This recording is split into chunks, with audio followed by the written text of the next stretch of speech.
Hello and welcome to another episode of Conservation Diaries. This week we started off with a great sighting of the Numbiti boys, who were seen on Termite Hill Road not too far from Lapalala, Maine. Now they were busy digesting a kill that they had made about 2 days prior. Now we are not entirely sure what they killed, but judging by the size of their stomach, it must have been something quite substantial. Prey for cheetah usually include impala and possibly young wildebeest, with bigger coalitions of males possibly taking down bigger wildebeest from time to time. Our resident pack of wild dogs have been a little bit more active than usual. We caught up with the pack on an open plain just on the top of School Hill. Wild dogs are known to be endurance athletes and are quite capable of running at speeds of around 60 kilometers an hour for between 5 to 6 kilometers. Now how they usually kill their prey is running that animal until the point of exhaustion. They will then kill it, devour it, and then run straight back to the den to feed their pups, usually by regurgitating the meat that's sitting inside of their stomach.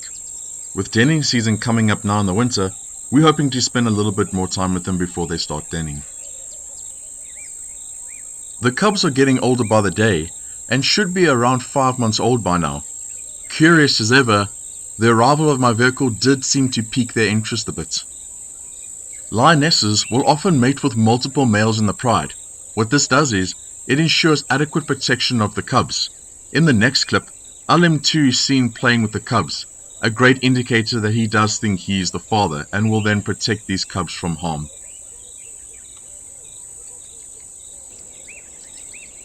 The cubs enjoying a little bit of rough and tumble with LM2. Although not serious fighting, this is great practice for one day when these cubs would need to fight for real. LM2 is more than happy to oblige with cubs he assumes he is the father of, pretending to be seriously injured by their advances. Cubs being cubs with bountiful amounts of energy. Dominant males do spend a bit of time with the pride, but have been known to spend a little bit of time away from the pride, actively scent marking and patrolling their territories.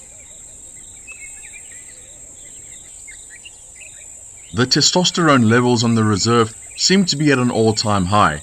We caught up with these two elephant bulls having a little bit of a shoving contest earlier in the week. Elephant bulls will often fight each other in order to establish dominance, therefore winning the right to mate with the females in the breeding herd. Using their tusks as weapons, which are essentially modified in sizes, females will often mate with the winners of these bouts, as this is a great indicator of the strength of their genes. Buffaloes are quite partial to very thick areas and are generally more often than not heard rather than seen. Luckily in this instance, a couple of days ago we caught up with them in an open plain, which provided a great visual. Buffaloes have been known to be a rather caring species and will often turn on predators that manage to catch a member of the herd. Regarded as bulk grazers, buffaloes will often turn to browsing during the tough times. Although not necessarily dugger boys, it is best not to underestimate a herd of buffalo, as they can still be quite a dangerous foe. Warthogs, rhinos, and elephants are 3 types of animals that use mud as a form of sunscreen. This elephant has clearly been visiting the bush spa.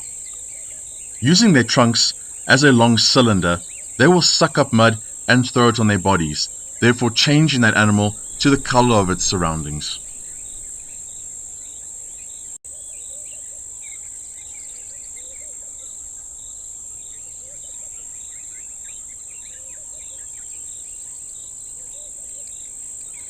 So from all of us here at Swallow, where conservation never stops, we'll catch you all next time.